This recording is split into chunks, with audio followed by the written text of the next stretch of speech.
Hello, beautiful soul. I'm Aurora, and welcome to Twin Flame Journey, a space where we explore the deeper meaning behind soul connections, divine timing, and the path that leads two hearts back to union. If you've been feeling the signs, you're in the right place. She didn't become magnetic when she healed. Not exactly. It happened later, quieter than that. It happened the day she stopped checking her phone every 6 minutes, stopped rehearsing conversations in the shower, stopped trying to decode silence like it was some kind of emotional crossword puzzle. And honestly, nobody noticed it at first. Not her friends. Not him. Not even her. Because externally, her life still looked kind of ordinary. She still bought many candles she didn't need. Still had nights where she drove around with no destination, because being inside the apartment felt emotionally loud. Still opened his profile sometimes out of habit and stared at nothing long enough for the screen to dim. But something had shifted. The desperation was gone. And that's the part nobody talks about correctly. Because people online love to romanticize the moment a woman stops needing love, like she suddenly becomes this untouchable goddess floating above human emotion. That's not what happened. She still missed him sometimes. Still felt that weird chest drop when his name appeared unexpectedly. Still replayed certain memories at 1:14 in the morning for no logical reason.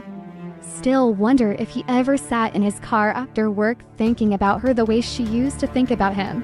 But the difference was, she stopped abandoning herself while loving someone else. And weirdly, that was the exact moment people started feeling her differently. Even him. Especially him. I don't think people understand how exhausting it is to need reassurance from someone who gives it inconsistently. Not because they're evil. Not even because they're intentionally manipulative sometimes.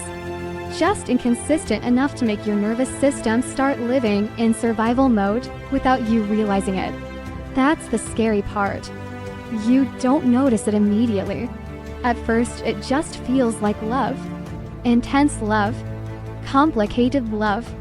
The kind where one good conversation can carry you emotionally for 3 days.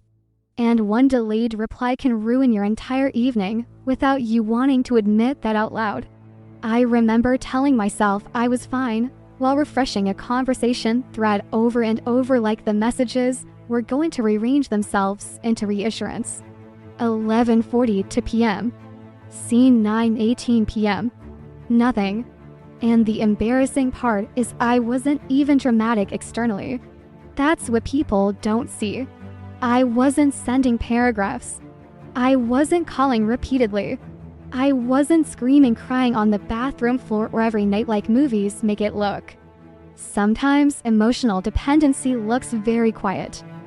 Sometimes it looks like sitting on the edge of your bed pretending to watch Netflix while your body is fully alert to whether somebody is texting you back. Sometimes it looks like checking your phone during commercials and then acting casual when there's nothing there. Sometimes it looks like saying, "No worries," while your chest feels strangely hollow for the next 2 hours. And honestly, I became very good at pretending things didn't affect me. Too good.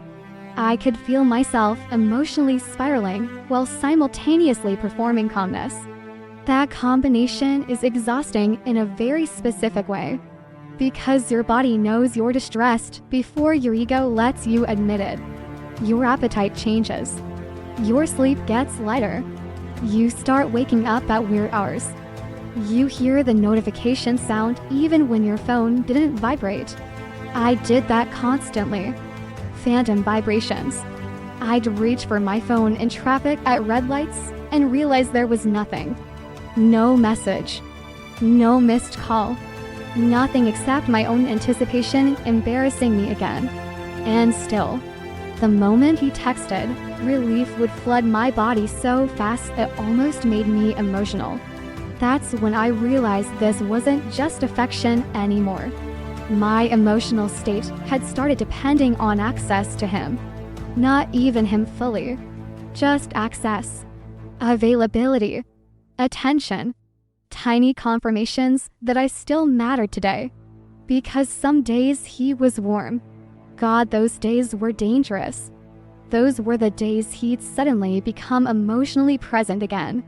Long conversations, unexpected vulnerability, voice notes late at night, questions that sounded sincere enough to make you reopen parts of yourself you were trying to protect.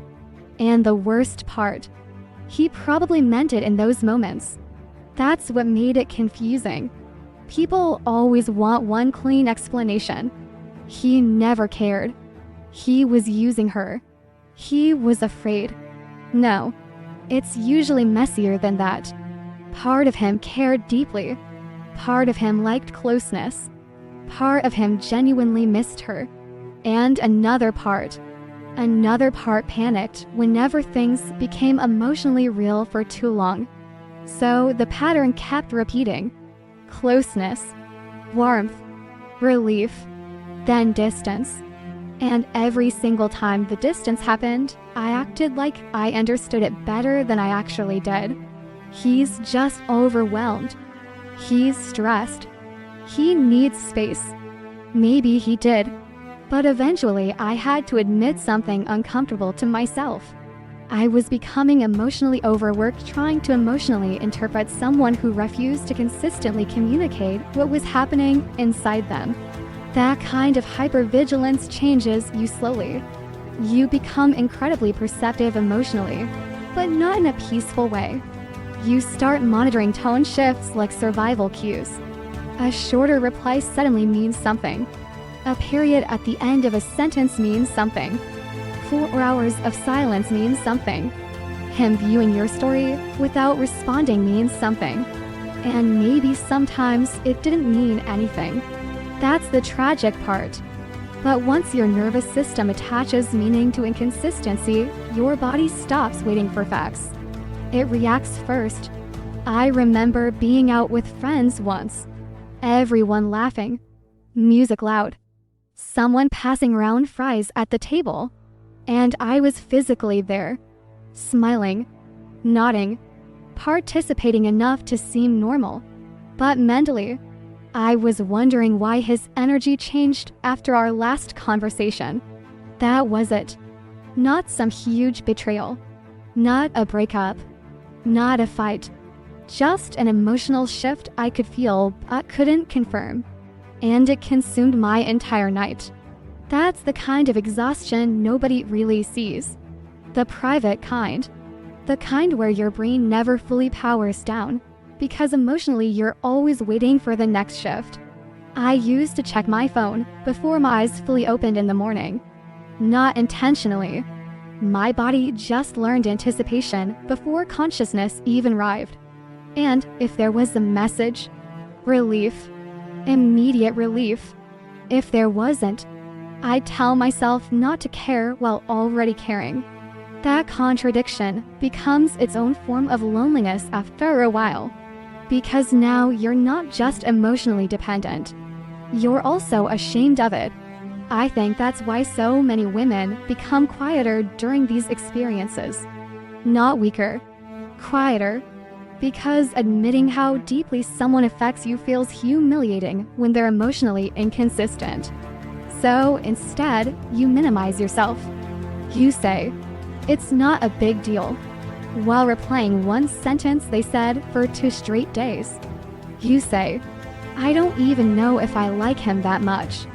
Then stare at the ceiling at 1 a.m. wondering why his withdrawal changed your entire mood. You become split in half emotionally. One side trying to stay dignified, the other side desperately wanting reassurance. And the strange thing is sometimes the person can feel that internal split even when you never say it aloud. Especially men who are emotionally avoidant.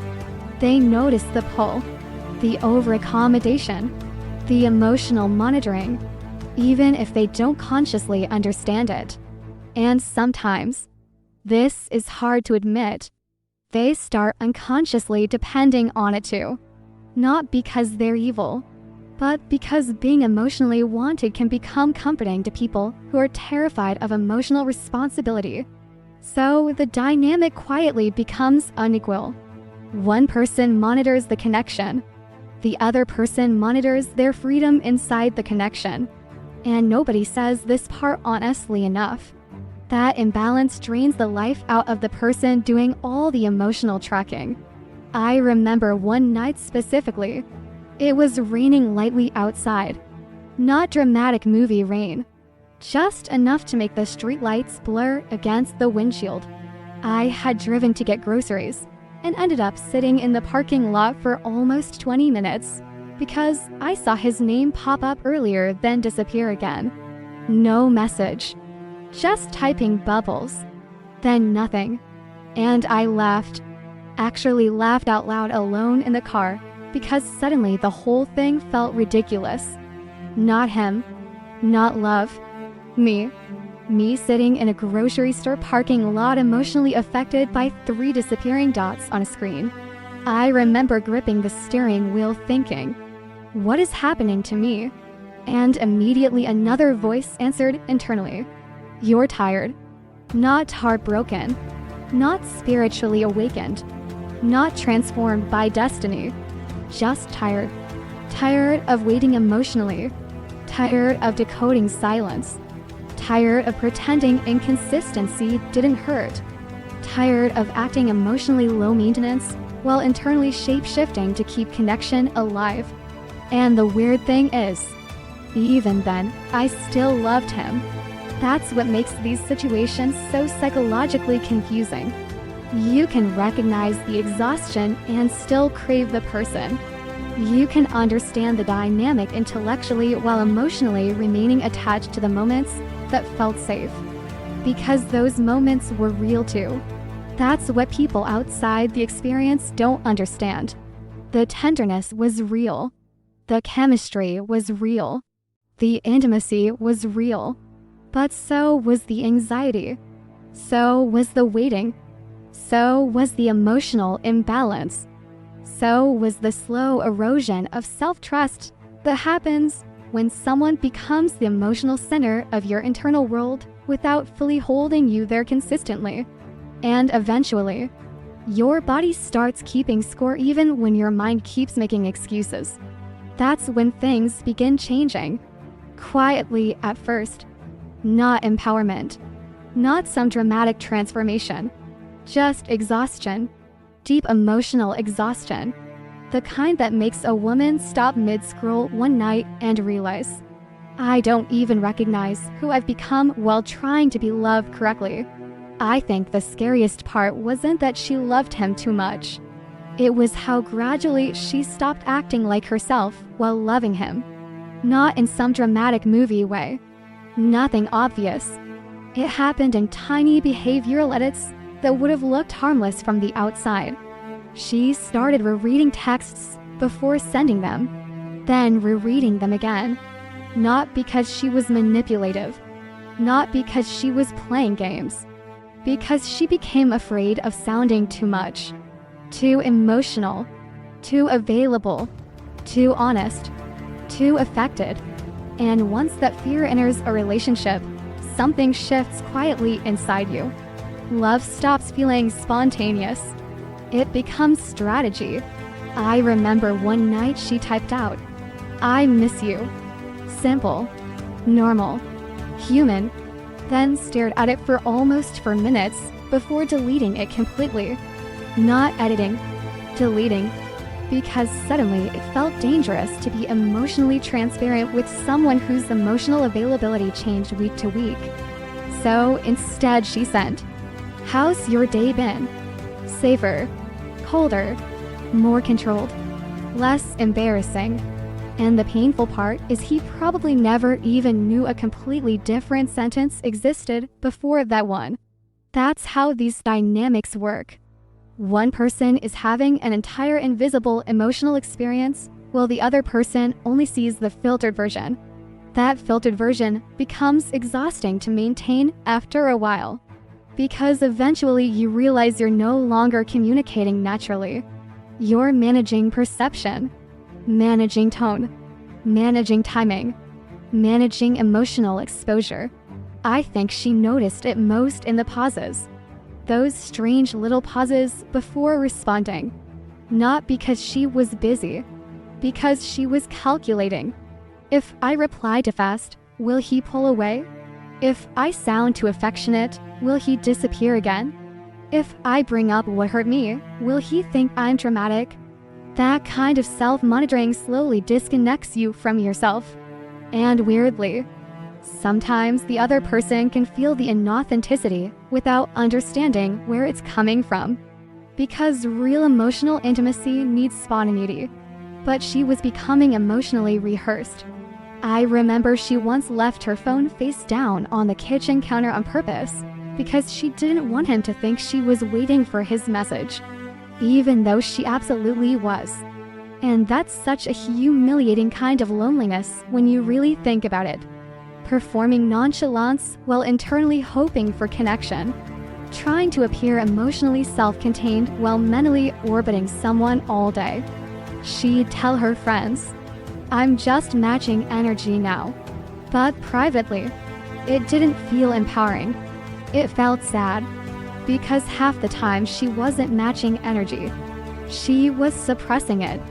There's a difference. One comes from self-respect. The other comes from fear. And fear makes people act strangely. Fear makes people pretend they didn't care about the thing they cried over 10 minutes earlier. Fear makes people delay responses while staring at the phone the entire time.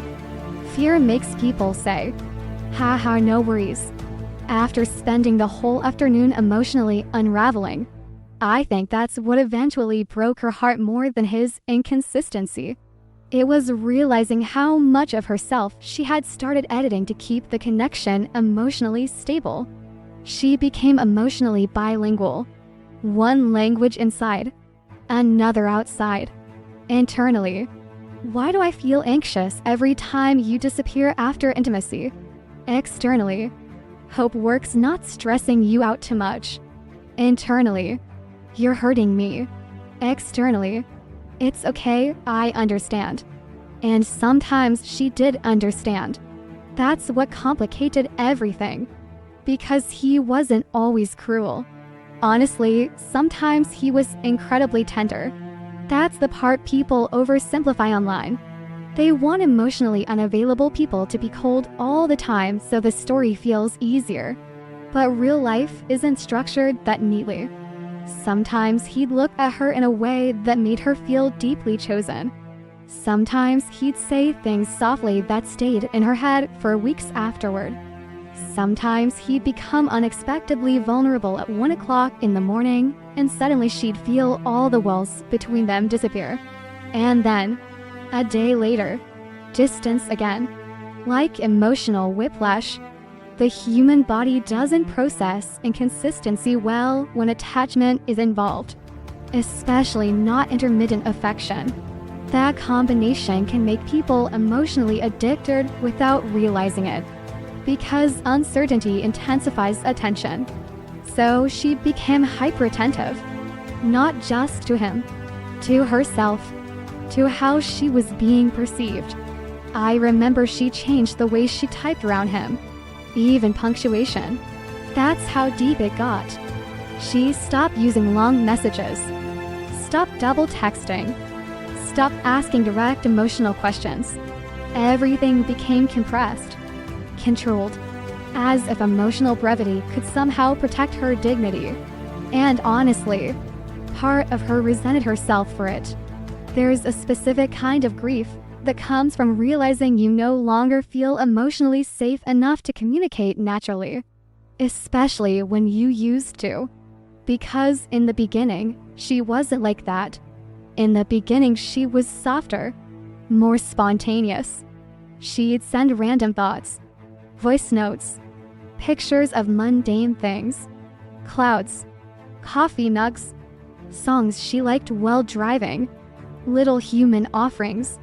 Then slowly those things disappeared. Not intentionally. Her nervous system just learned caution. That's the sad thing about emotional inconsistency. It doesn't always destroy love immediately. Sometimes it slowly trains people out of openness. And eventually the relationship becomes to people interacting through emotional armor while pretending intimacy still exists. I remember one specific moment that stayed with her. She had spent almost an hour drafting a message about how disconnected she'd been feeling lately. Not accusatory, not dramatic, just honest. She wanted to explain that his disappearing after closeness confused her, that she felt emotionally unstable trying to keep up with the shifts, that sometimes she felt deeply connected to him and emotionally abandoned by him in the same week. She reread the message maybe 15 times, then deleted the whole thing, not because the feelings disappeared, because she suddenly imagined him reading it and becoming overwhelmed, or distant, or silent, and weirdly, his potential reaction became more important than her actual emotional reality. That's when love quietly turns into performance, when self-expression becomes risk assessment, when honesty starts feeling unsafe, and nobody talks enough about how lonely that makes a person, especially women who pride themselves on being emotionally understanding, because they start abandoning themselves in very socially acceptable ways. Patience, compassion, space, understanding, all beautiful things, until they become self-erasure. And she didn't notice how disconnected she'd become from herself until one really small embarrassing moment. She was sitting on her bathroom floor late at night, not crying dramatically, just tired. Phone in hand, conversation open, reading old messages searching for reassurance that used to exist naturally, and suddenly she realized something horrifying. She spent more time analyzing the relationship than actually experiencing it. That realization hit her physically, like nausea almost, because it was true. The relationship had become mentally consuming, but emotionally unsustaining. And still, she couldn't fully let go. That's what people who haven't lived this don't understand. Awareness does not immediately dissolve attachment. Sometimes you can see the dynamic clearly and still crave the person intensely. Human beings are contradictory like that, especially when the connection contains both comfort and pain, especially when the affection feels emotionally real, but emotionally unreliable.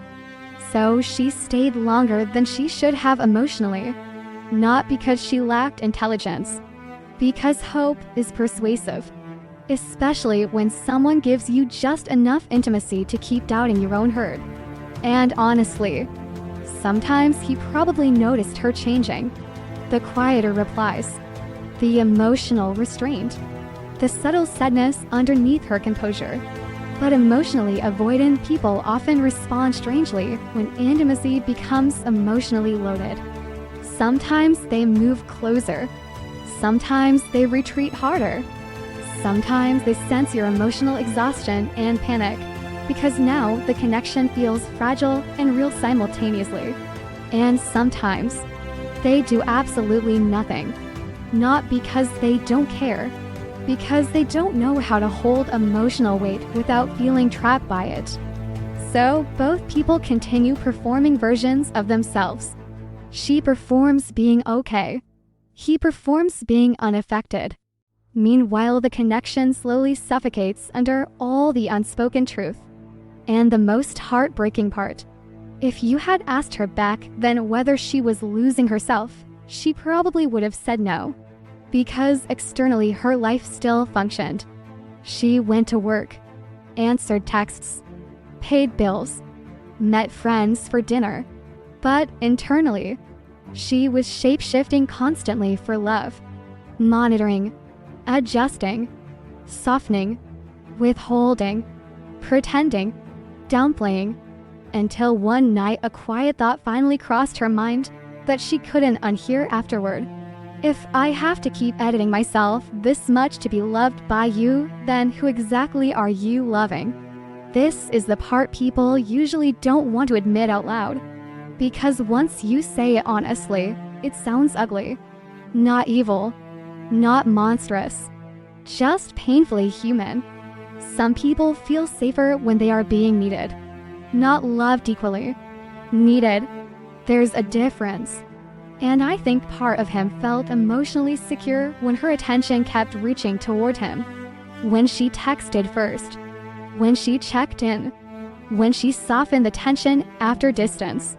When she emotionally kept the connection alive even during periods where he emotionally disappeared inside himself. I don't think he consciously sat there thinking, I want her chasing me. Honestly, I think if you accused him of that directly, he'd probably deny it immediately. And maybe he'd even mean the denial. Because emotionally avoidant people are often disconnected from their own dependency. That's the irony nobody talks about enough. They fear emotional engulfment, while quietly depending on someone else to maintain emotional closeness for them. So, as long as she kept reaching, the connection never fully felt at risk to him. Even during silence, even during withdrawal, some part of him unconsciously trusted. She'll still be there. And she usually was. Not because she lacked self-respect. Because attachment makes people patient far beyond their emotional limits sometimes. Especially when the connection contains tenderness. And theirs did. That's what made everything harder to walk away from. I remember this one specific night she stayed over at his place. Nothing dramatic happened. Honestly, that's why the memory hurts. It was ordinary intimacy. She was standing in his kitchen wearing one of his old t-shirts while he leaned against the counter half awake drinking water. There was this soft quietness between them. No tension. No confusion. No emotional distance. Just comfort. The kind that makes your body unclench without permission. And for a few hours she let herself believe maybe things were finally stabilizing emotionally. Then the next day, something shifted again. Not a fight. Not cruelty. Just subtle emotional retreat. His texts got shorter. His tone flattened slightly. Hours stretched longer between replies. And if you've never experienced this dynamic before, it sounds insignificant. But when you're emotionally attached to someone, tiny shifts become deafening. Especially after closeness. Especially after vulnerability. Because intimacy raises emotional expectation naturally. Not consciously. Biologically. Your body opens. Your nervous system relaxes. You feel connected. Then suddenly the warmth cools and your body reacts before your brain can rationalize it. That emotional whiplash becomes exhausting after a while. And I think she adapted to it more than she realized. She started emotionally cushioning herself after intimate moments, preparing for distance before it even happened.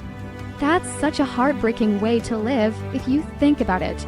Bracing yourself immediately after closeness. Sometimes she'd leave his apartment already feeling anxious. Not because he did something terrible before she left. Because she knew the emotional drop might come afterward. And usually it did. A slower reply. Less emotional presence. A subtle withdrawal he probably barely noticed himself. Meanwhile, she noticed everything. That imbalance changes people. One person experiences the connection emotionally in real time. The other experiences it intermittently. And intermittent affection creates a very specific kind of attachment. Especially when the warmth feels genuine when it's there. That's what outsiders misunderstand. He wasn't emotionally cold all the time. Sometimes he looked at her with so much softness it confused her for days afterward. Sometimes he'd pull her closer absent-mindedly while half asleep. Sometimes he'd remember tiny details she mentioned weeks earlier. Sometimes his voice would change around her in this quieter, more vulnerable way he probably didn't even realize. Those moments mattered. A lot. Probably too much. Because they kept convincing her that the emotionally distant version of him wasn't the real one. She kept believing the warm version was the truth, and the distant version was fear. Maybe she was partially right.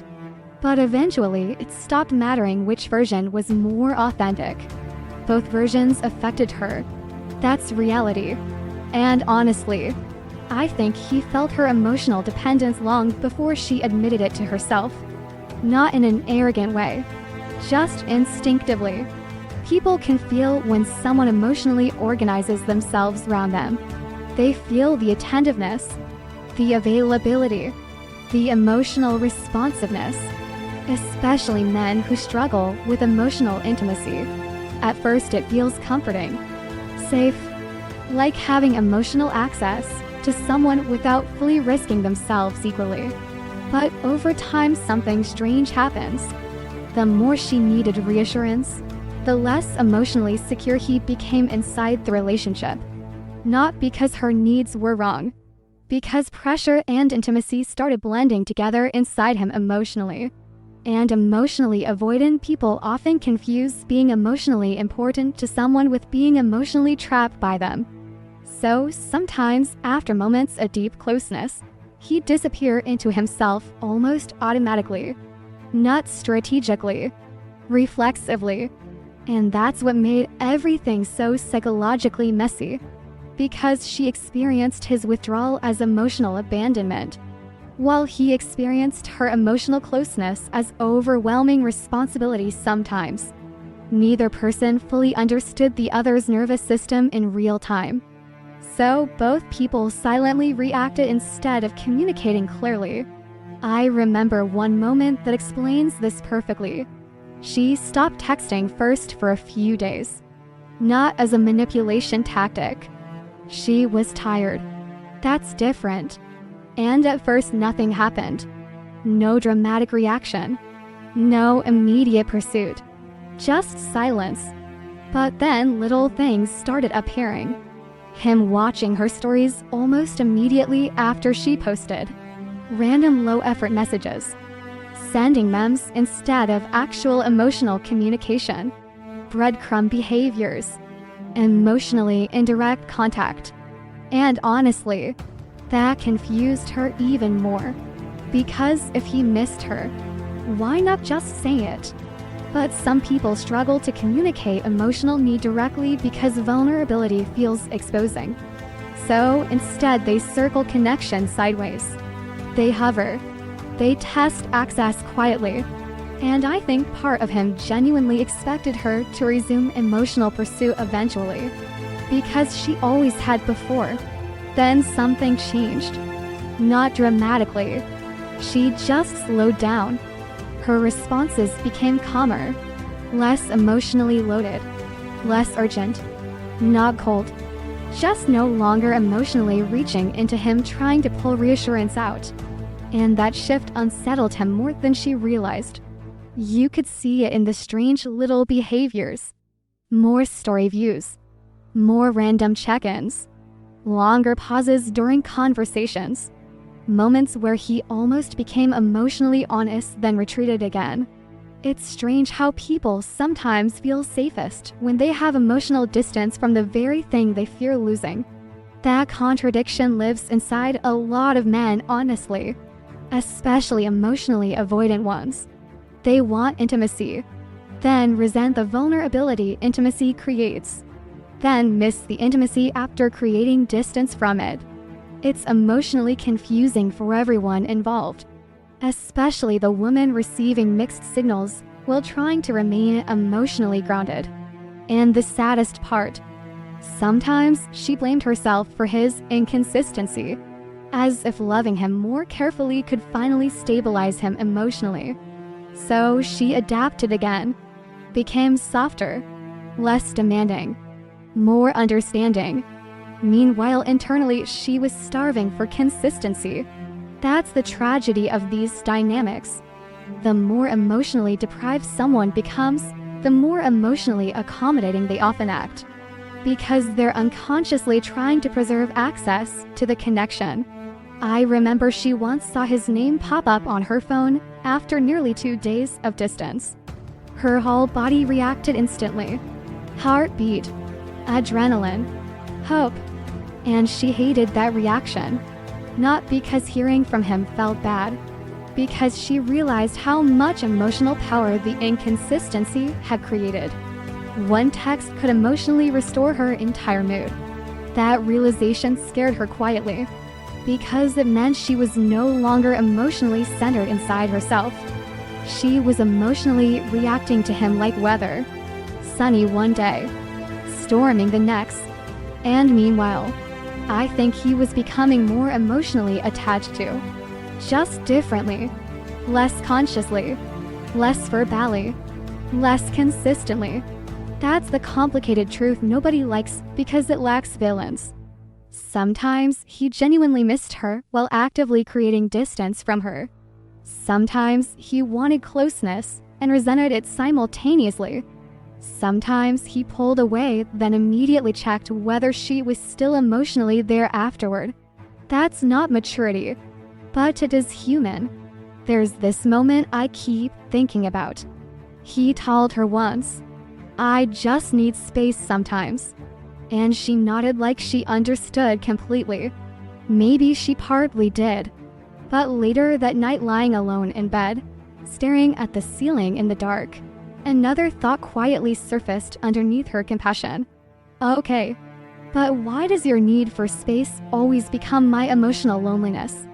That question stayed with her, because that was the imbalance. His withdrawal became her anxiety. His confusion became her emotional labor. His silence became something she had to psychologically survive while pretending to remain understanding. And eventually, something inside her started getting tired of carrying both people emotionally. Not angry yet, just tired. The kind of tiredness that arrives right before a woman emotionally detaches for real. And ironically, that's usually the exact moment he finally starts feeling the possibility of losing her. At first, the silence felt violent. Not loud violent. Not dramatic. Quiet violent. The kind that changes the atmosphere of your entire day without leaving visible evidence. She'd wake up and check her phone before her eyes fully adjusted to the light coming through the curtains. Nothing. Then immediately pretend it didn't matter. That was always the first performance of the morning. Pretending not to care fast enough so the disappointment wouldn't fully land. But the body notices anyway. The body always notices first. The slight drop in the stomach. The weird heaviness in the chest. That restless urge to refresh apps that haven't changed in 6 minutes. And honestly, silence feels different when it comes from someone who used to feel emotionally close to you. Random silence from strangers is peaceful. Silence from someone emotionally inconsistent becomes psychological, because your brain starts searching for meaning inside absence. Did something change? Did they lose feelings? Did you say too much? Not enough? Are they overwhelmed? Avoiding? Coming back later? Eventually, the mind gets so exhausted from guessing that silence itself starts feeling emotionally loud. That's where she lived for a while. Inside interpretation. Inside waiting. Inside tiny emotional reactions nobody around her could see. I think people imagine heartbreak as crying constantly. But a lot of it actually looks incredibly functional. Answering emails. Folding laundry.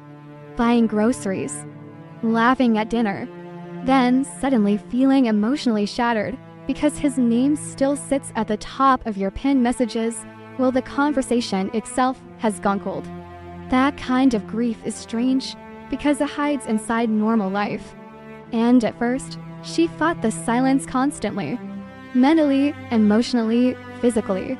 She'd tell herself not to check his profile, then check it anyway.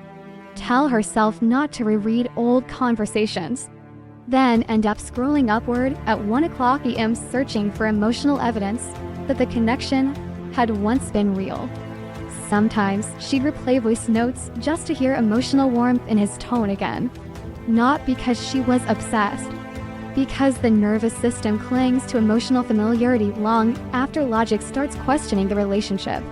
That's what withdrawal from inconsistent love actually feels like. Not poetic sadness, more like emotional detox. Your body keeps reaching for something your mind is trying to survive without. And nobody talks honestly enough about how humiliating that feels sometimes. Especially when you know better intellectually. She knew the dynamic was unhealthy before she emotionally detached from it. That's what made her feel crazy. Because awareness didn't stop the longing immediately. She'd still wonder if he was thinking about her. Still feel adrenaline when his name appeared unexpectedly. Still imagine conversations that never happened while driving home at night with one hand on the steering wheel and music playing too softly in the background. But gradually, something began changing. Not dramatically. The silence started losing its sharpness. At first, she didn't even notice. It happened in tiny moments. One morning, she woke up and forgot to check her phone immediately. Not intentionally. She just forgot. That tiny moment almost unsettled her more than the pain had.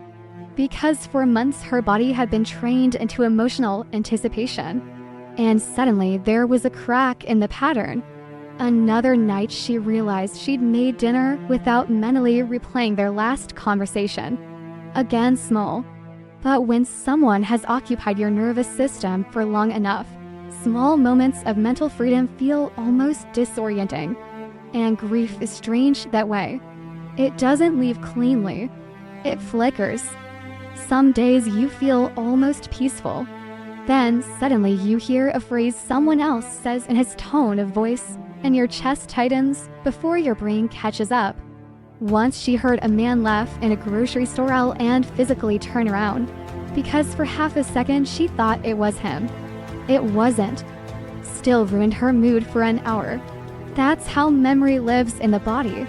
Unexpectedly, embarrassingly, without permission. But despite all that, the silence itself was changing shape. Before, it felt punishing. Now it started feeling revealing. Because once the panic settled slightly, she began noticing how exhausted she actually was inside the relationship. That realization didn't come through wisdom. It came through physical relief. She started sleeping deeper. Not perfectly, but deeper. The constant hypervigilance softened slightly. She stopped jolting awake at 3:17 a.m. wondering whether he'd replied. Stopped carrying her phone room to room like emotional life support. Stopped feeling that immediate cortisol spike every time a notification appeared. And weirdly, the quiet started feeling safer than the inconsistency had. That realization brought grief too, because it forced her to confront something painful. The relationship had been emotionally destabilizing her for longer than she admitted. There's a specific sadness that comes from realizing peace arrived through absence, especially when you still love the person, because she did still love him. That's what complicated everything emotionally. This wasn't clean detachment. Not yet. Sometimes she missed him so intensely it physically hurt. Not even the fantasy version. Specific things. The way he'd rub his eyes when tired. The low distracted voice he used when half asleep. The way he sometimes looked emotionally open for exactly 3 seconds before shutting down again. Those tiny details stayed. Human attachment is built from tiny details, not grand speeches. And the hardest memories were always the ordinary ones. Not the intense conversations, the mundane intimacy, standing next to him while he made coffee, the silence during car rides that somehow didn't feel awkward, him reaching for her absent-mindedly while talking about something completely unrelated. That's the stuff grief replaces, not just passion, familiarity, which is why healing or whatever this was felt so emotionally confusing. Because externally nothing dramatic had happened recently. No betrayal. No explosive ending. No final cinematic goodbye. Just distance. Slow distance. And honestly, sometimes slow distance hurts worse because there's no clean moment to blame. No obvious ending. Just the gradual realization that someone stopped emotionally meeting you where you were. And still she kept trying to emotionally explain him to herself. He's overwhelmed. He's scared. He just processes emotions differently. Maybe all true. But eventually another quieter thought surfaced underneath those explanations. Okay, but what about me? That question changed something. Because for the first time in months, her attention briefly shifted away from understanding him and toward noticing herself. Her exhaustion, her anxiety, her emotional overfunctioning, the way she'd abandoned and her own stability trying to preserve emotional connection. And once she saw it clearly, she couldn't fully unsee it anymore. That's when the silence became different. Not empty. Informative. The absence started exposing how much emotional labor she'd been carrying alone. She realized she had spent months trying to emotionally maintain a connection that only functioned when she continuously reached toward it. That awareness hurt. A lot. Especially because part of her still wanted him to come back emotionally. That contradiction existed simultaneously. Relief and longing. Peace and grief. People love talking about emotional detachment like it arrives beautifully. It doesn't. Sometimes detachment feels like sitting alone on your couch realizing you haven't checked someone's profile all day and suddenly crying because part of you didn't want to stop caring. That grief is real too. Because attachment becomes identity after a while. Waiting becomes routine. Longing becomes structure. So, when the emotional chaos quiets down, there's suddenly empty space where survival mode used to live. And empty space can feel terrifying at first. I remember one particular evening. She was cleaning the apartment almost aggressively. Not because it was dirty, because her emotions were restless. Wiping counters, folding blankets, reorganizing drawers that didn't need reorganizing. And halfway through cleaning, she suddenly realized something strange. The apartment felt calmer without the emotional unpredictability. Not happier, calmer. That distinction mattered, because happiness felt too far away still. But calm was starting to return in fragments. And honestly, that scared her too. Because if peace was returning without him, what did that mean about the relationship? That question lingered in the room with her, uncomfortable, and finished. Later that night, she almost texted him. Not dramatically, just something simple. Hope you're okay. She typed it, stared at it, deleted it, then sat there in silence afterward, feeling both strong and deeply sad at the same time. That's the emotional contradiction nobody prepares you for. Sometimes growth feels like grief. Sometimes choosing not to reach out feels less like empowerment and more like mourning someone who is still alive. And somewhere deep down, I think she was beginning to understand something her body had known for a while already. The silence was no longer destroying her. It was slowly returning her to herself. I think people underestimate how exhausting it is to explain your feelings to someone who keeps hearing pressure where you intended honesty, especially when you're trying very carefully not to overwhelm them. That was the part that slowly wore her down.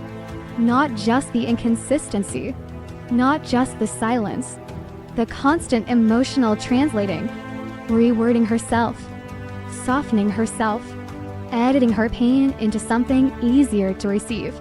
And honestly, she became incredibly skilled at it. Too skilled. She learned how to bring things up without sounding accusing, how to speak gently enough that he wouldn't withdraw immediately, how to hide the depth of her hurt so he wouldn't feel trapped by it. That became its own form of loneliness after a while, because eventually she realized even her vulnerability had become emotionally curated. I remember one conversation that stayed with her for weeks afterward. She told him very calmly that sometimes his distance confused her, That was it. No yelling. No dramatic ultimatum. No emotional explosion. Just honesty. And he went quiet almost instantly. Not angry quiet. That emotionally far away kind of quiet. The kind where you can physically feel someone retreating internally while still sitting right in front of you. And immediately her nervous system reacted. Not consciously. Automatically. She started backtracking. No, I'm not saying you're doing anything wrong. I know you've been stressed. It's probably just me overthinking. That instinct to minimize yourself in real time. That changes something inside a person eventually. Because after enough moments like that, honesty itself starts feeling unsafe. Not dangerous unsafe. Emotionally expensive unsafe. And I think that's the day she started emotionally giving up on being fully understood. Not because she stopped loving him. Because she got tired of watching her emotions become something he needed to recover from. That dynamic is incredibly painful when you're naturally emotionally expressive. Especially for women who are used to being understanding.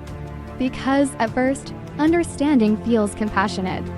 Then one day you realize you've been understanding someone else so deeply that you stopped advocating for yourself entirely. And the strange part is, he probably didn't even realize how much she was swallowing emotionally to keep the relationship feeling light enough for him to stay inside it. That's what makes these dynamics so tragic sometimes. One person is desperately trying not to scare the other away.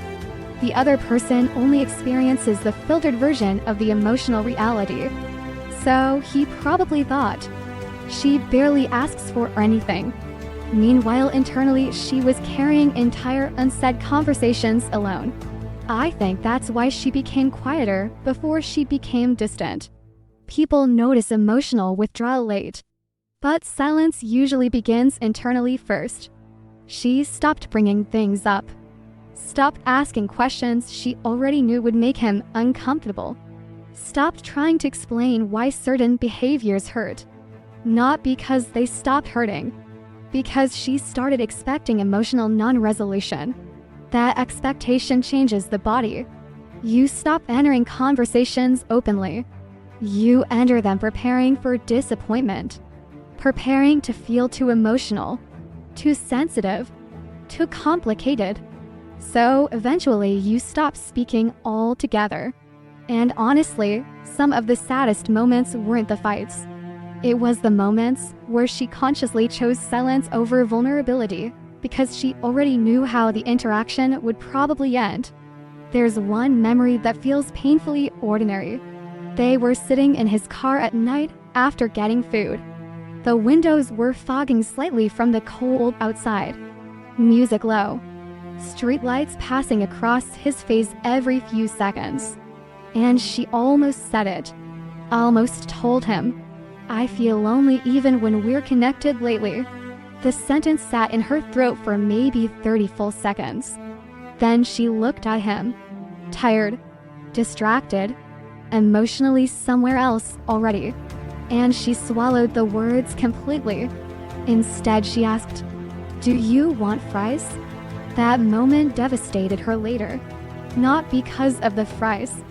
Because she realized how often she abandoned her own emotional truth in tiny invisible ways just to preserve emotional closeness. That's what self-abandonment actually looks like most of the time. Not dramatic sacrifice. Small betrayals repeated quietly. And eventually the body starts remembering every unsaid thing. That's why resentment in these dynamics feels confusing. Because externally the other person may not seem objectively terrible. But internally you've been carrying emotional deprivation for months. I think part of her wanted him to notice without being told. Which isn't entirely fair maybe. But it's human. When you spend enough time carefully communicating your feelings only to watch someone become overwhelmed, defensive, distant, or avoidant. Eventually, you start craving emotional intuition instead. You want them to see you without needing a presentation. And honestly, Sometimes he did notice, just too late, or partially, or without knowing what to do about it. That's the frustrating thing about emotionally avoidant people sometimes. They sense emotional shifts very deeply, but often respond indirectly because direct emotional engagement feels exposing. So instead of saying, "You seem sad lately," he might suddenly become more affectionate physically, or send a random meme after emotional tension, or ask if she got home safe after barely communicating all day. Small sideways attempts at connection, and those moments confused her emotionally because they almost felt like care. Maybe they were care, just emotionally incomplete care. That's the nuance nobody online leaves room for. People can care about you deeply and still lack the emotional capacity to sustain the kind of intimacy you need. Both things can exist simultaneously. That realization broke her heart slowly, because it meant love wasn't the problem. Compatibility of emotional capacity was. And that's much harder to emotionally negotiate. I remember one night she sat on the floor beside her bed rereading old conversations, trying to figure out exactly when she stopped feeling emotionally safe. Not loved. Safe. There's a difference. Love means affection exists. Safe means your emotions can exist too. And somewhere along the way, she began associating emotional honesty with relational instability. Every difficult conversation felt risky. Every vulnerable moment felt like it could trigger distance. Every emotional need felt like something she had to justify carefully. That's exhausting, especially because she never wanted excessive reassurance. That's what frustrated her privately. She wasn't asking for obsession, or constant communication, or perfection. She just wanted emotional consistency strong enough that she didn't feel emotionally abandoned every time he withdrew into himself. But eventually she stopped trying to explain even that, because she got tired of feeling like her pain needed a defense layer. There's this internal dialogue she had one night that feels important. Maybe you're expecting too much. Am I? He needs space. I know. He's trying. Sometimes. So why does this still hurt so much? And the quiet answer underneath all of it was devastatingly simple. Because she was emotionally starving while pretending to be understanding. That contradiction can only survive for so long. And once she stopped trying to be understood, something unexpected happened. She became calmer externally. That's the part people misread. They think emotional detachment always looks dramatic. Sometimes it looks incredibly composed. Because once someone stops hoping to be emotionally met fully, they also stop emotionally reaching as much. Less explaining, less chasing clarity, less emotional labor. At first, he probably interpreted this as ease. Less pressure, less tension, less emotional conversation. But what he didn't realize was the emotional intimacy was quietly dying underneath the calmness. Because she wasn't bringing her full emotional self into the relationship anymore. She was bringing the manageable version, the emotionally edited version. And relationships can survive conflict longer than they can survive emotional invisibility. That's what people don't understand. Silence is not always peace. Sometimes silence is resignation. Sometimes silence means, I no longer believe explaining myself changes anything. And honestly, that realization hurt her too. Because despite everything, part of her still wanted him to finally understand her without feeling burdened by her emotions. She wanted one conversation where she didn't leave feeling too much. One moment where honesty didn't immediately create distance. One experience of emotional closeness that didn't end with her shrinking herself afterward. But eventually, she got tired. Tired of translating herself into emotional smallness. And somewhere inside that exhaustion, a quiet shift began happening. She stopped trying to convince him that her feelings were valid. And once a woman stops needing permission to feel what she feels, the relationship changes completely. I don't think he understood the loss while it was happening. That's the uncomfortable truth. Not fully. He noticed changes, obviously.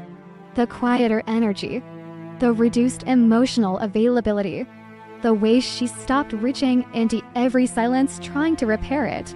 But I don't think it emotionally landed yet. Because some people don't process absence in real time, especially emotionally avoidant men. At first, distance feels like relief.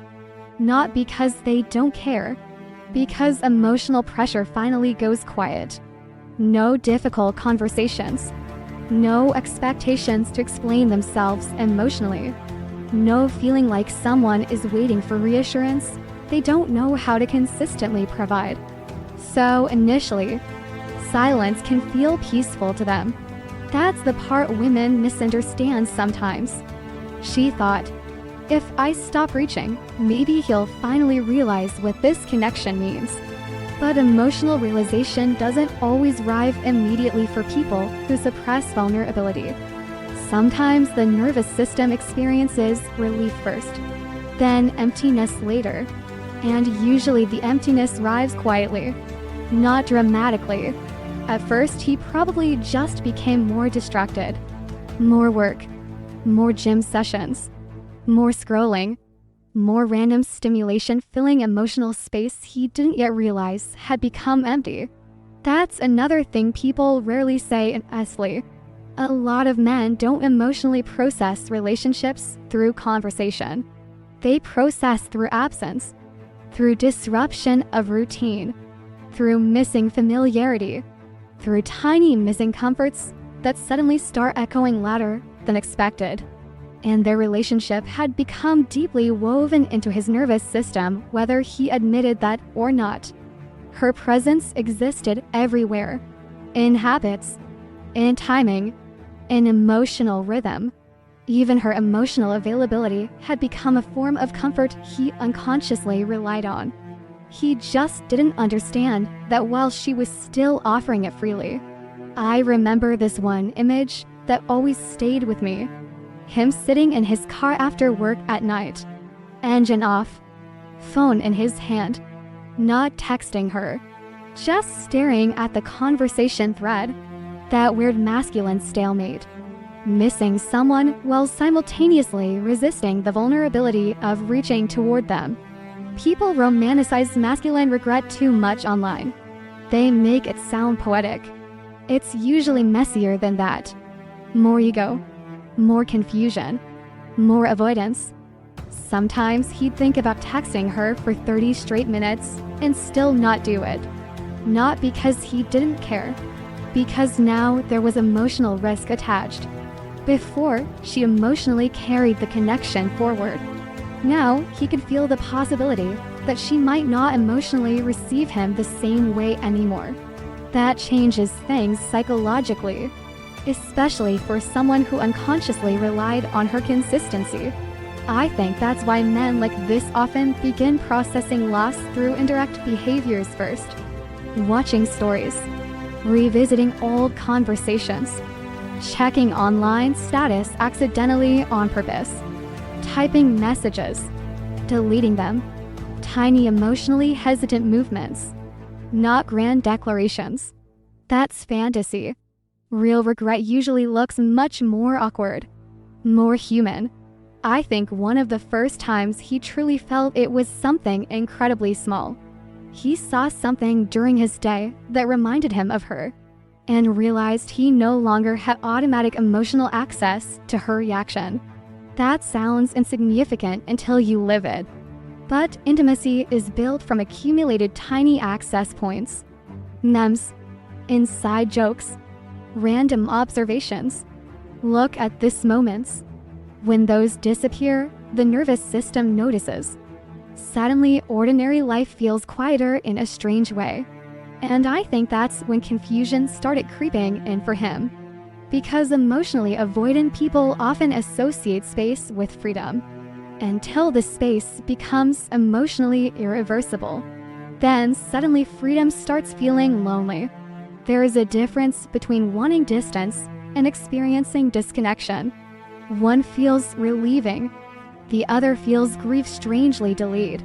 And delayed regret is psychologically brutal because by the time the emotions fully arrive, the other person is already changing.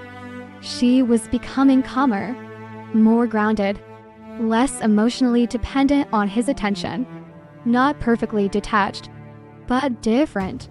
And he could feel the difference instinctively. That's what shook him. Not anger, not demands, the reduced emotional pull, the missing urgency, the fact that she no longer emotionally reached toward him the way she used to. I think part of him assumed she'd always remain emotionally available underneath everything. Not because he consciously disrespected her, because people unconsciously normalize what remains consistent. And she had been consistent for so long, emotionally patient, emotionally understanding, emotionally reachable. Then suddenly, there were spaces where her emotional energy used to be. That absence started echoing, especially at night. Nighttime exposes emotional truth brutally. Distractions stop working as well. The ego gets quieter. Memory gets louder. That's when regret usually slips in. Not during the day. At 1:12 a.m. while staring at the ceiling replaying ordinary moments your nervous system didn't realize it depended on until they disappeared. I think he replayed her softness a lot. Not just the dramatic moments. The small things. Her laugh when she was actually relaxed. The way she listened carefully when he talked about random things. The emotional warmth she brought into ordinary interactions without even trying. People don't realize how deeply emotional safety affects them until it's gone. Especially men taught to disconnect from emotional dependence. So, instead of immediately grieving openly, they often intellectualize first. She's probably just busy. We both needed space. It's not that serious. Meanwhile, their behavior starts contradicting their internal narrative completely. Checking her profile late at night. Reopening photos. Wondering who she's with. Feeling weirdly unsettled when she seems emotionally okay without them. That contradiction can torment someone quietly, because now the avoidance has nowhere to hide. And honestly, I think part of him hated himself a little when he realized how much emotional reassurance he had quietly taken for granted. Not in some cinematic self-awareness scene, just little moments. Moments where he reached for his phone expecting her emotional presence to still be there automatically. Then realizing the emotional dynamic had shifted. That realization creates panic slowly.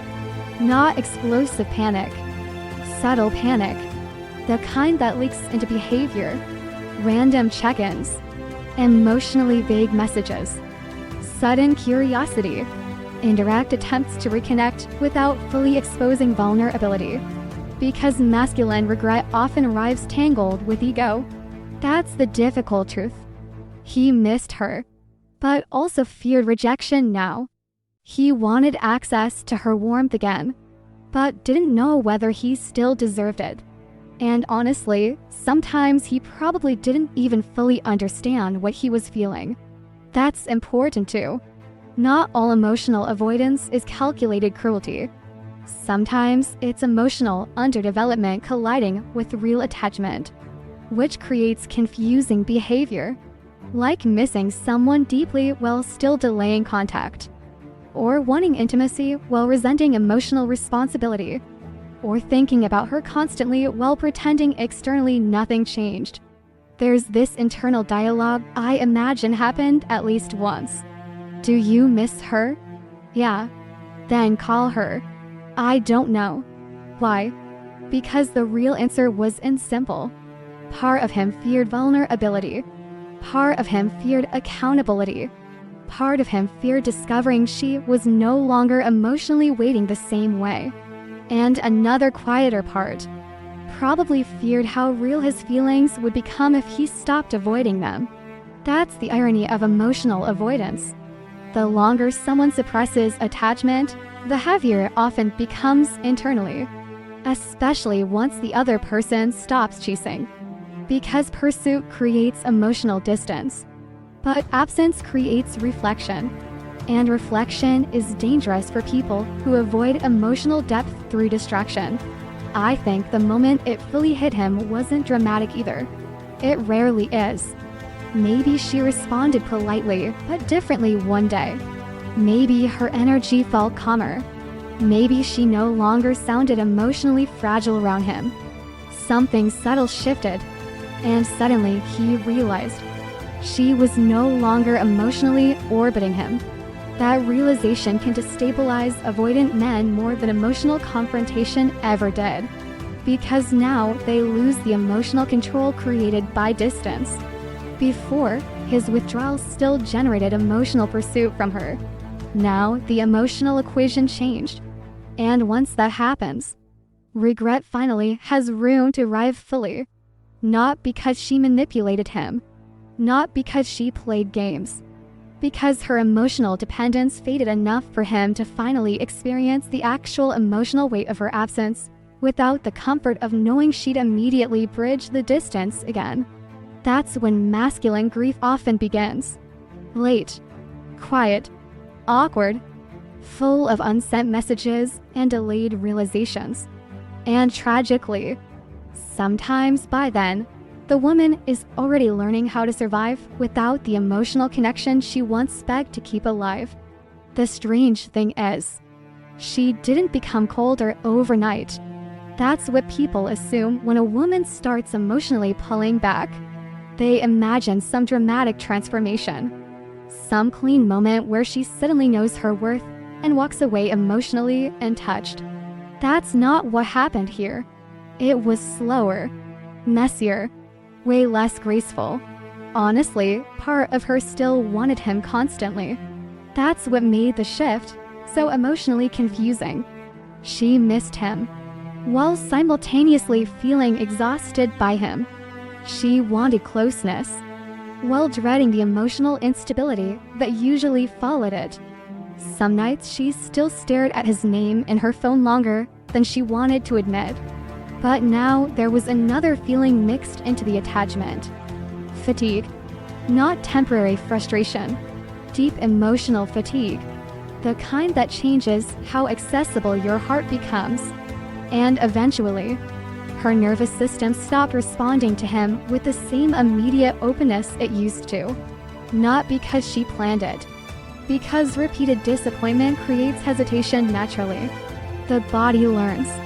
That's the part people misunderstand about emotional detachment. Sometimes it isn't empowerment first. Sometimes it's protection. I remember one evening he finally texted her after disappearing emotionally for a while. Not even a bad message. Actually kind of warm. The old version of her would have felt instant relief. Heart racing, adrenaline, emotional softening.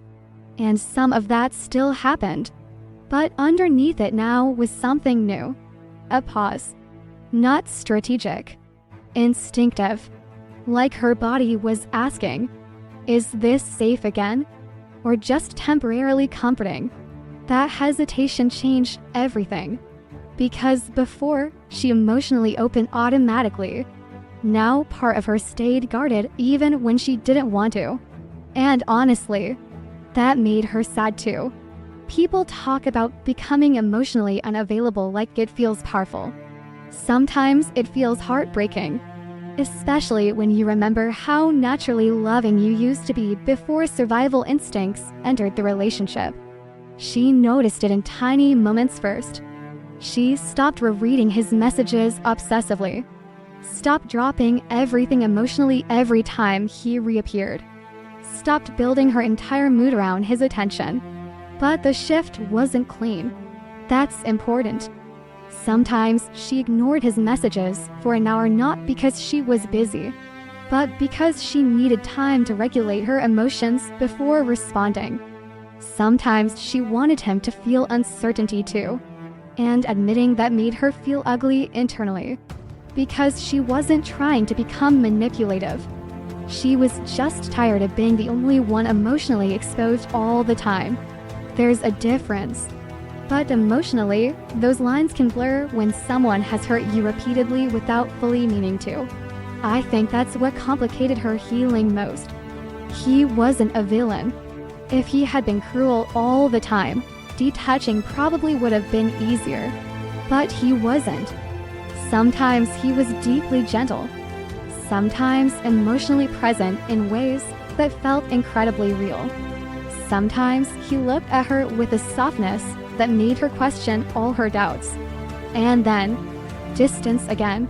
That inconsistency leaves scars because it trains the heart to distrust relief itself. So now even good moments felt unstable. That's what changed her emotionally. Not lack of love, lack of safety. I remember she once saw his name appear on her screen, and instead of excitement, her first feeling was exhaustion. That realization almost made her cry, because she knew what it meant. The connection that once felt emotionally intoxicating now also felt emotionally expensive. And still, she loved him. That contradiction kept breaking her internally. People think emotional detachment means the feelings disappear first. Usually the opposite happens. The feelings stay. The hope dies slowly. That's much more painful, because now every interaction carries emotional memory inside it. Every warm conversation reminds you of the eventual withdrawal that might follow. Every moment of closeness comes with subconscious bracing. And eventually your body stops relaxing fully around the person even while your heart still wants them desperately. That's trauma in ordinary clothes. Not dramatic abuse. Not chaos every day. Just repeated emotional inconsistency strong enough to make vulnerability feel physically unsafe. I think he noticed her changing before he understood it. Her energy no longer rushed toward him the same way. There were spaces now, pauses, moments where she emotionally held herself back instead of immediately pouring warmth into the interaction. And I think that unsettled him more than conflict ever did. Because emotionally avoidant people often feel safest when they control emotional pacing through distance. But once the other person becomes less emotionally reachable too, the dynamic changes completely. Now there's uncertainty on both sides. And uncertainty feels very different when you're the one experiencing it. I remember one conversation where he suddenly became more emotionally attentive than usual, asking questions, replying faster, sounding more emotionally engaged. Months earlier, this would have completely melted her. This time, she noticed herself staying cautious. Not intentionally. Her nervous system just refused to trust consistency immediately anymore. And afterward, she sat alone feeling guilty about that. Because part of her worried, what if he's actually trying now? That's the terrible timing of these relationships sometimes. By the time one person starts emotionally waking up, the other person is emotionally exhausted from carrying the connection alone for too long. So even improvement feels complicated. And honestly, sometimes she became unfair too. That needs to be said. Sometimes she withdrew emotionally before he even had the chance to disappoint her. Sometimes she assumed distance before it happened. Sometimes she became colder after intimacy because she was subconsciously preparing for abandonment. Pain changes behavior, even good people, especially when they've spent months feeling emotionally destabilized. I remember one night she ignored his message intentionally. Not forever, just long enough to regain emotional control over herself. And the entire time she hated herself a little for it. Because she remembered who she used to be. Open, warm, immediate. Now she was calculating emotional exposure the same way he used to. That realization hurt. Not because boundaries are wrong, because she missed the version of herself who loved without self-protection constantly activated. There's this internal dialogue she had once that feels painfully honest. You're becoming colder. No, I'm becoming careful. Same thing. Maybe. That's the complexity nobody likes discussing. Sometimes emotional protection and emotional distance start looking similar from the outside. And she feared becoming emotionally unavailable herself. Not because she stopped caring, because she cared too much for too long without enough emotional stability in return. So now her nervous system reacted differently. More cautious, more observant, less trusting of temporary warmth. And ironically, that emotional restraint started making him lean toward her more. That's the part that feels psychologically cruel sometimes.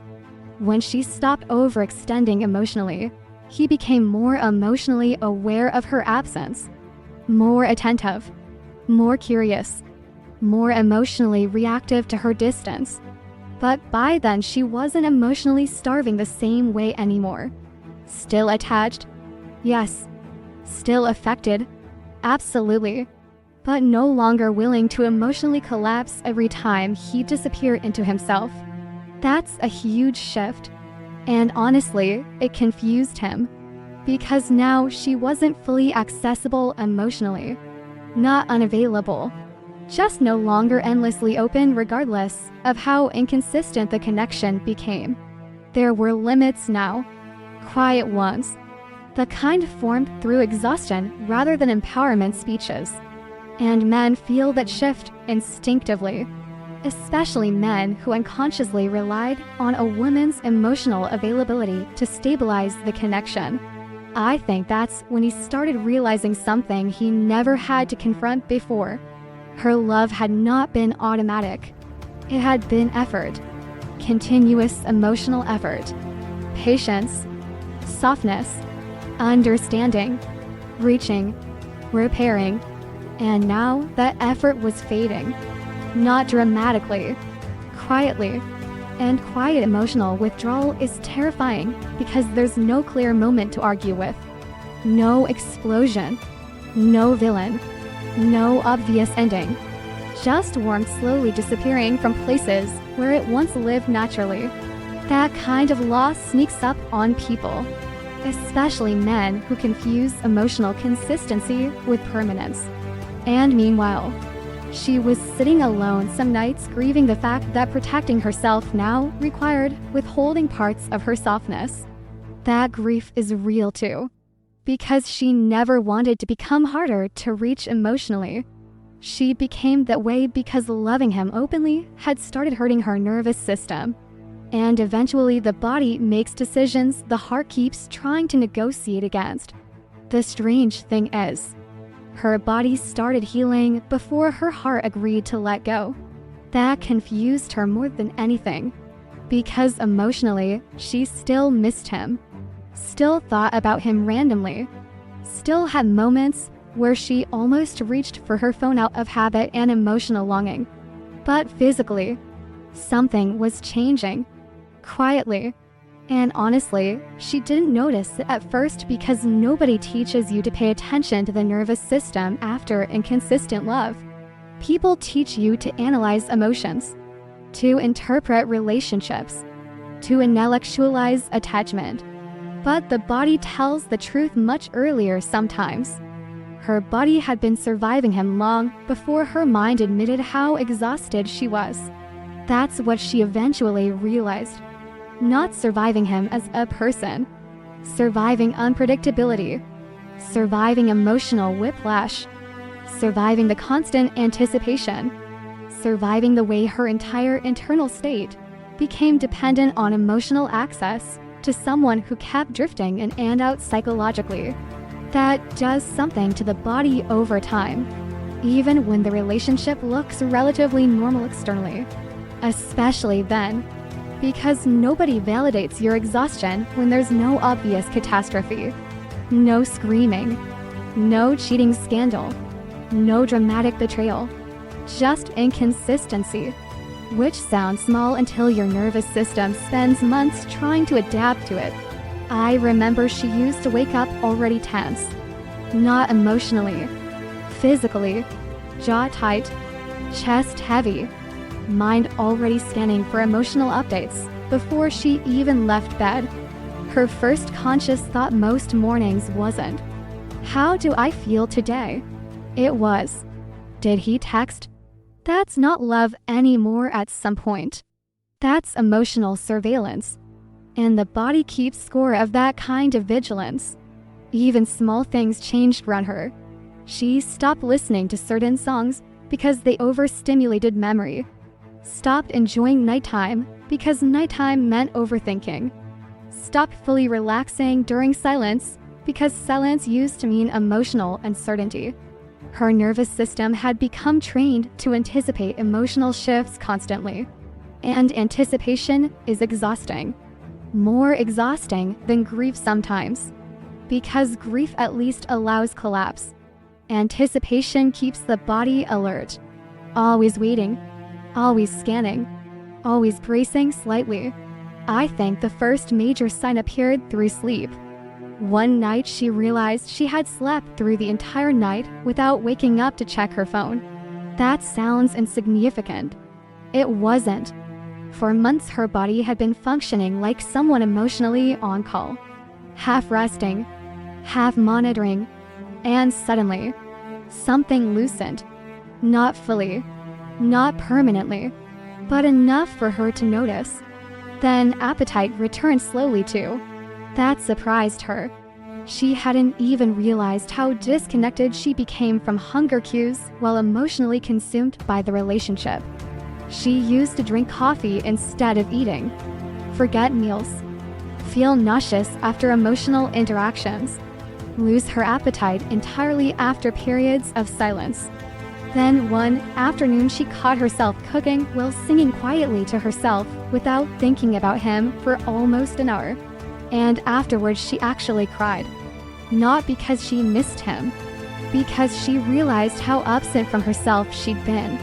That realization hurt differently. There's grief in discovering how much emotional survival mode stole from your ordinary life. Not dramatic things, tiny things. Music sounding flat, food tasting like nothing, laughing less freely, feeling guilty after moments of happiness because emotionally you're still attached to someone suffering or distant. And honestly, her body began trusting peace before her mind did. That's the strange order healing happens in sometimes. The nervous system notices safety long before the heart stops longing. She still thought about him while driving, still replayed certain memories before sleep, still wondered whether he missed her too. But now there were spaces between the thoughts, breathing room, moments where her body wasn't clenched round emotional anticipation anymore. And once those moments started increasing, she couldn't fully ignore what they meant. I remember one morning she sat outside drinking coffee and realized something almost disturbing. She wasn't waiting. Not actively. No checking timestamps. No wondering whether today would be the day he emotionally returned fully. No subconscious listening for notifications. Just stillness. And the stillness felt unfamiliar at first. Almost empty. Because chaos had become emotionally normal. That's something people rarely admit. When you spend long enough emotionally attached to inconsistency, peace can initially feel emotionally understimulating. Her nervous system had adapted to emotional spikes. Hope, anxiety, relief, confusion, longing, reconnection. That cycle becomes chemically addictive after a while. So when calmness arrives, part of the body almost mistrusts it.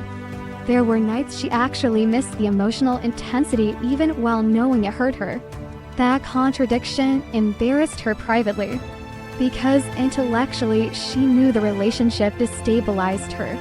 But emotionally, intensity still felt like intimacy sometimes. That's how trauma bonding confuses people without them realizing it. Not through obsession alone, through nervous system conditioning.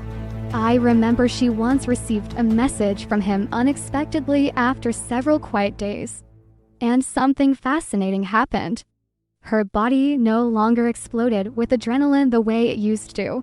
There was still emotion, still attachment, still tenderness, but not panic, not desperation. That difference mattered, because before, his attention felt like emotional oxygen. Now it felt more like information. That shift is huge psychologically, and honestly, I don't think she consciously created it.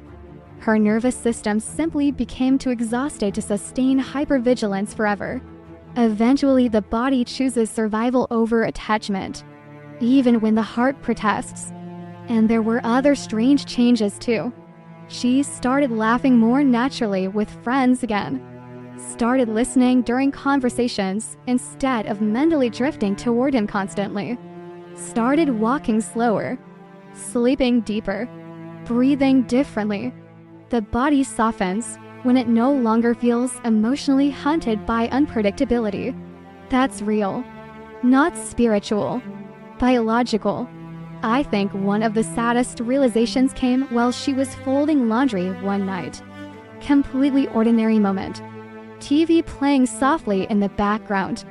Warm clothes fresh from the dryer. Nothing emotionally dramatic happening. And suddenly she realized, this is the calmest I've felt in months. Not happiest, calmest.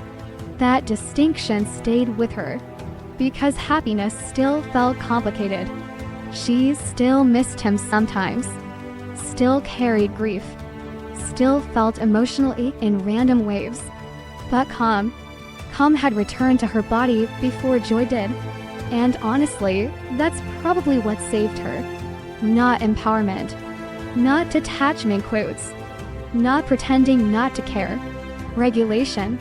Her body slowly remembering what emotional safety felt like. That's the part nobody romanticizes online because it sounds boring. Healing is sometimes incredibly boring. It looks like drinking water, cleaning your apartment, sleeping through the night, eating properly again, going hours without checking someone's profile. Tiny acts of nervous system recovery, not cinematic transformation. And sometimes grief still interrupted everything unexpectedly. That never fully disappeared overnight. As scent, as song, a familiar street, his name appearing somewhere random. The body remembers attachment through association. Once she passed a restaurant they used to go to together and physically felt her stomach drop before she even consciously registered why. That's how deeply emotional memory embeds itself physically. And honestly, some nights she still cried. Not because she wanted the chaos back, because part of her mourned how real the love had felt despite how destabilizing the dynamic became. That grief deserves honesty too. People act like emotional healing means rewriting the relationship as entirely fake or toxic. But sometimes the connection was real. The affection was real. The chemistry was real. And still, the body could no longer survive the inconsistency attached to it. Both truths can exist together.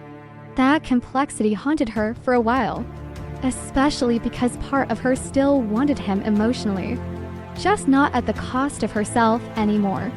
And that's the real shift, I think. Not that she stopped loving him. Her body simply stopped volunteering for emotional instability as the price of connection. There's this tiny internal dialogue she had one night lying in bed that explains everything perfectly. Do you still miss him? Yes. Then why does peace feel better?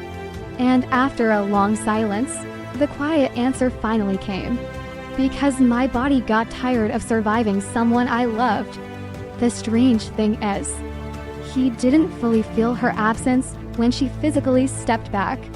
He felt it when her emotional energy stopped reaching for him. That's different. Because for a long time, even during distance, she was still psychologically there, still emotionally tuned into him, still wondering about him, still leaving invisible emotional doors cracked open. Even when they weren't talking regularly, he could probably still feel her attention somehow. People sense that, especially in emotionally uneven relationships. You can feel when someone is still emotionally available to you, even quietly.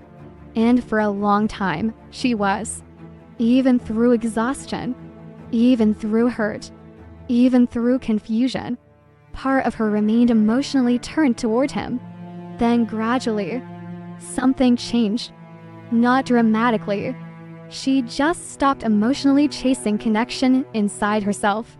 That's the part nobody sees from the outside. Before emotional detachment becomes visible behavior, it becomes internal reorganization. Her thoughts stopped revolving around him constantly. Her mornings stopped beginning with emotional anticipation.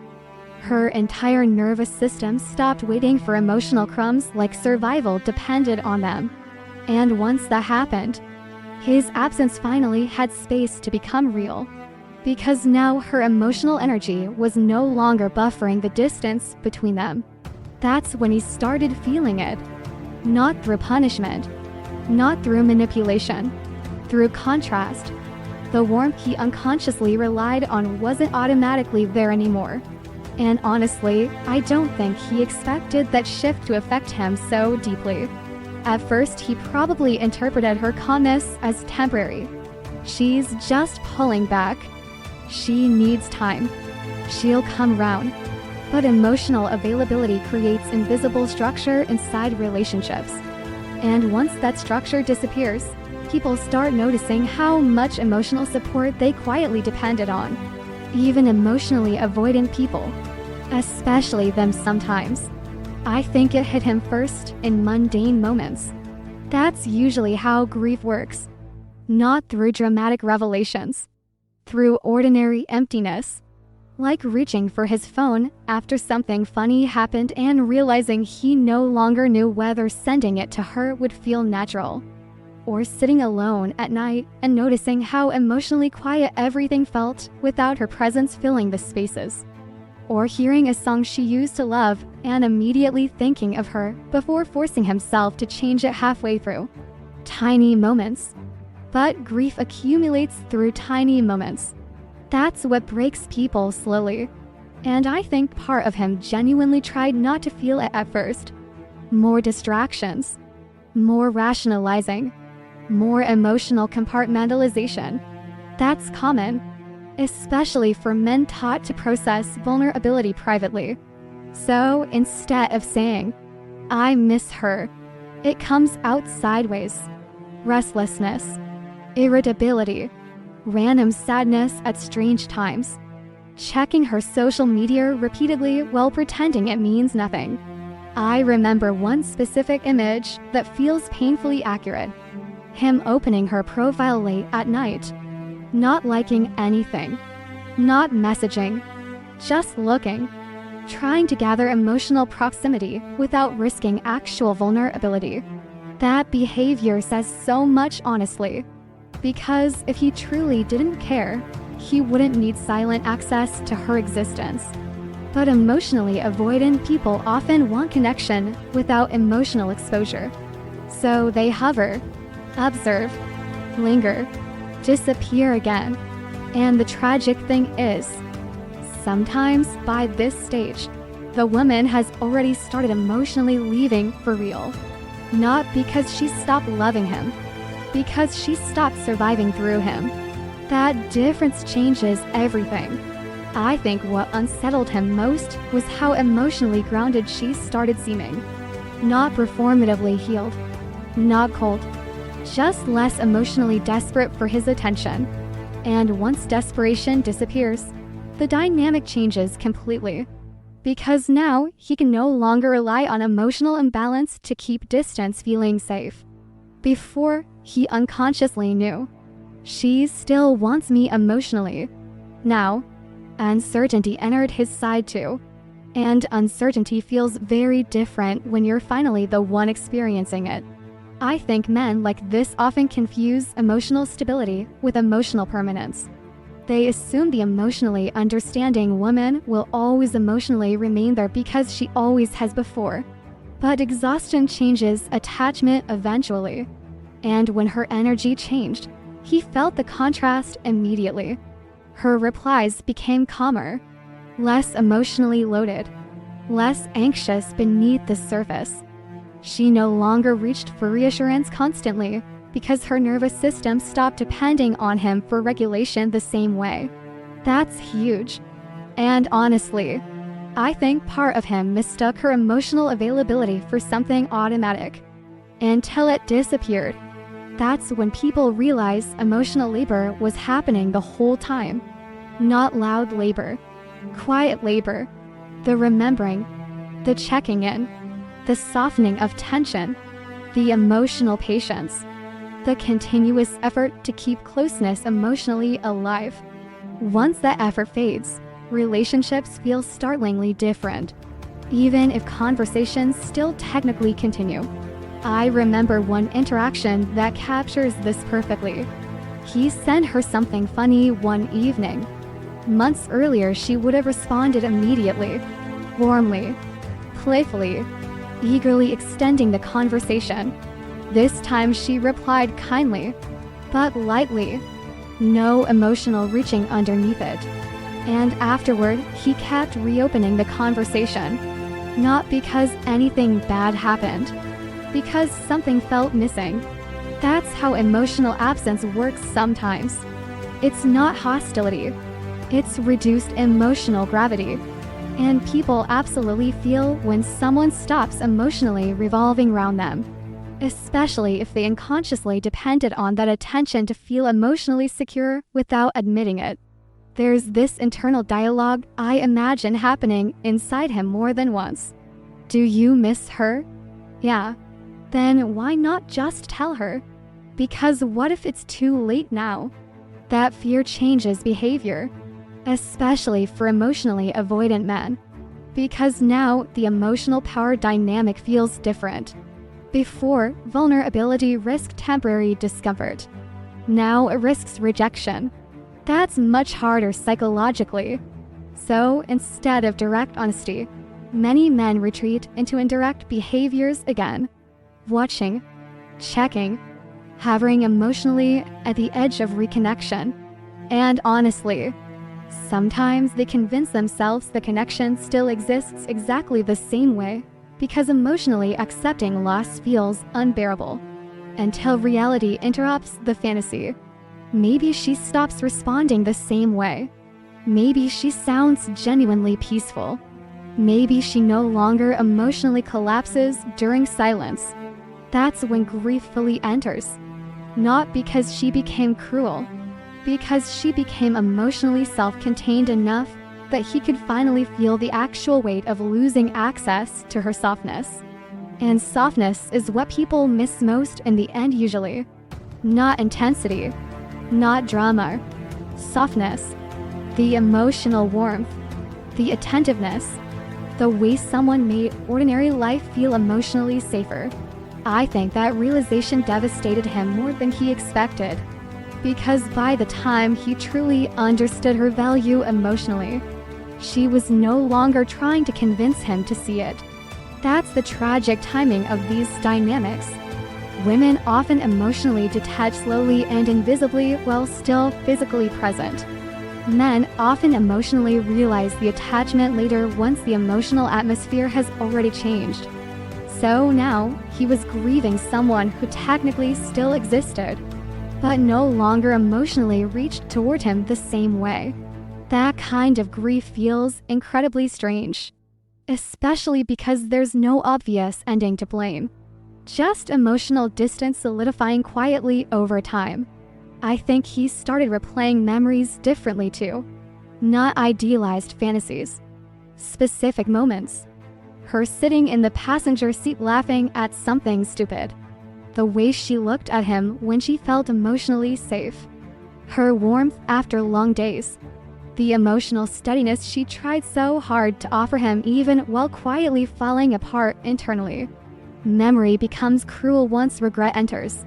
Because now the nervous system replays things with emotional clarity that avoidance previously suppressed. And suddenly all the little things matter. The texts he delayed, the conversations he avoided, the reassurance he withheld because vulnerability made him uncomfortable. Now those moments echo, not because he was evil, because emotional immaturity often creates pain people only understand after the emotional safety disappears. And honestly, I think part of him wanted her to still need him emotionally, not in a controlling way necessarily, just because being needed had quietly reassured him that the connection still belonged to him somehow.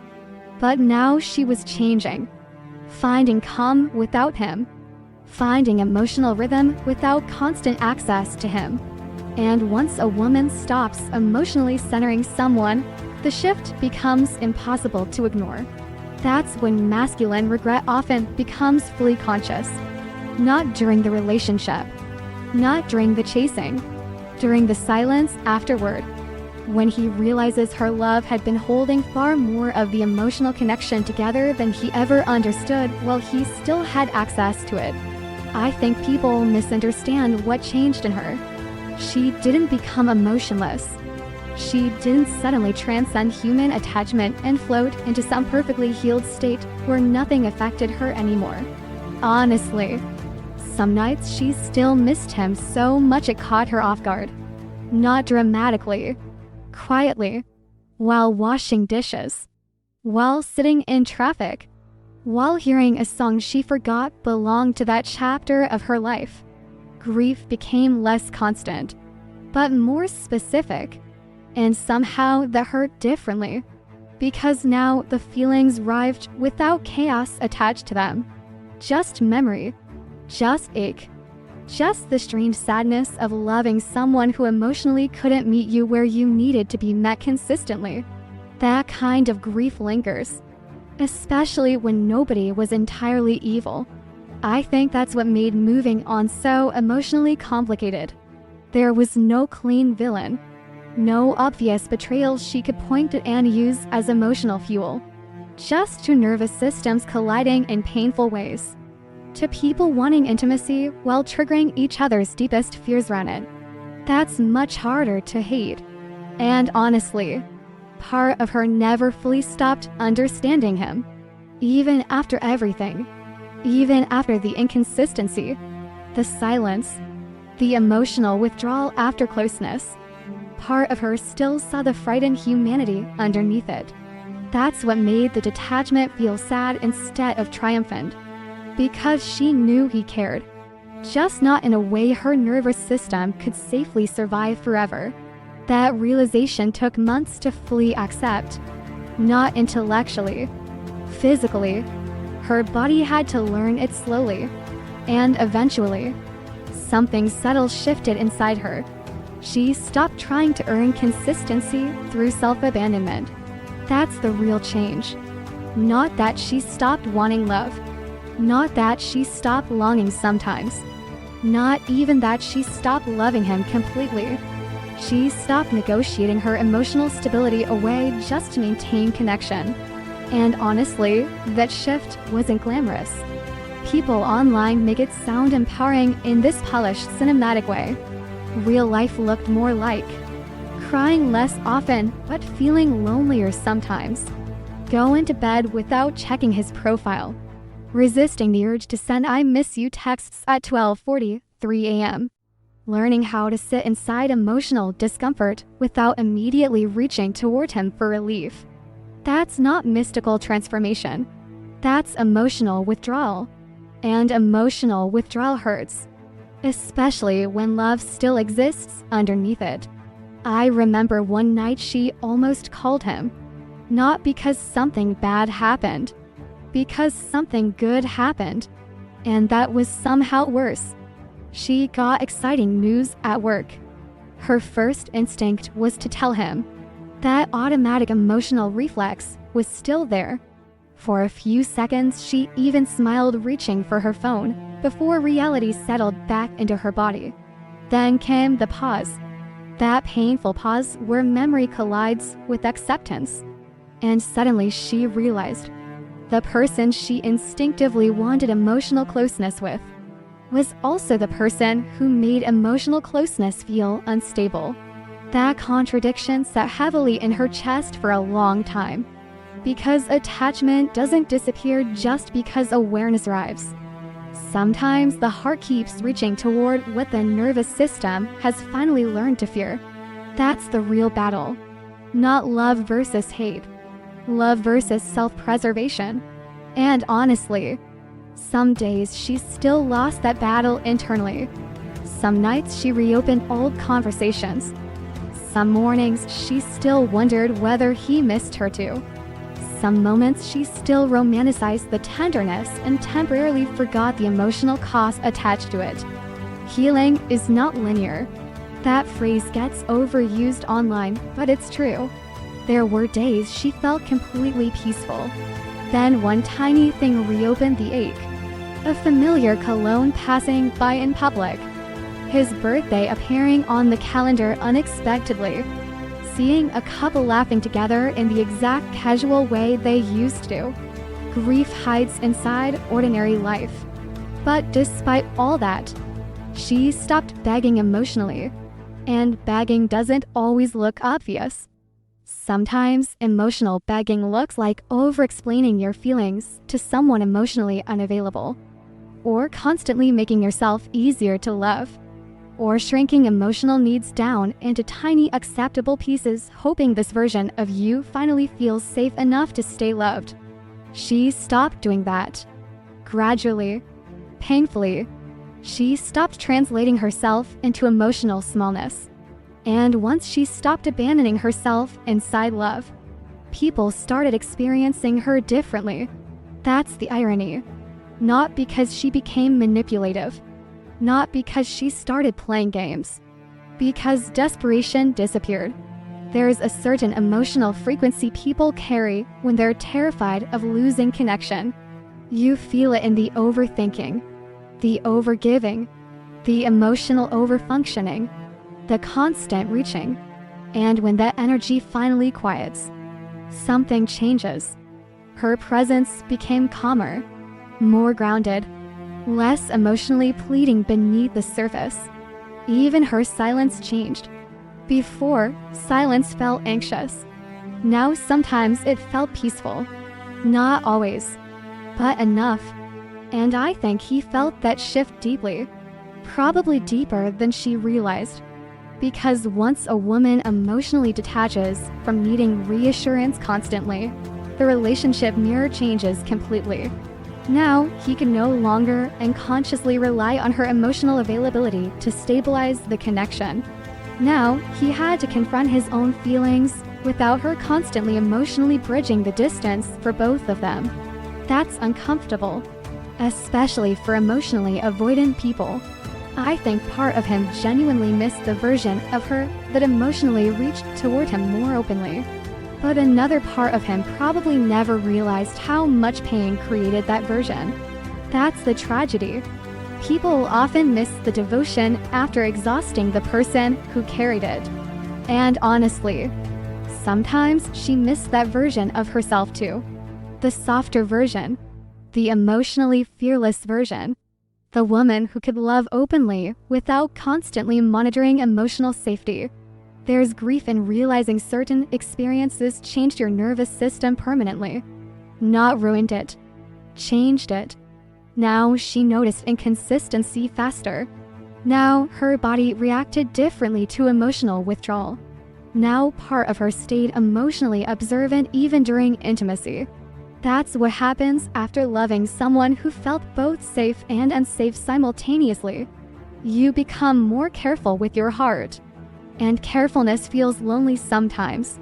I remember this quiet internal dialogue she had late one night. Do you still love him? In some ways, yes. Would you go back? Long silence. I don't know. Why not? And the answer that surfaced finally sounded less emotional and more honest. Because I can't keep losing myself trying to hold onto someone. That was the real ending. Not the silence. Not the distance. Not the failed timing. That realization. The understanding that love cannot keep requiring self-abandonment without eventually damaging something fundamental inside a person. And I think that's what becoming magnetic actually was in the end. Not becoming untouchable. Not becoming superior. Not suddenly having everyone chase her. It was much quieter than that. She simply stopped treating love like survival. Stopped believing emotional inconsistency was something she needed to tolerate in order to keep connection alive. Stopped proving her worth through endurance. And weirdly, once she stopped emotionally collapsing around love, she became more herself again. Not fully healed. Not perfectly secure. Not emotionally invincible. Human. Still sensitive. Still longing sometimes. Still capable of missing him unexpectedly. But now there was space between the feeling and the reaction. That space changed everything. Because before, every emotional ache pulled her immediately toward him. Now she could feel sadness without abandoning herself inside it.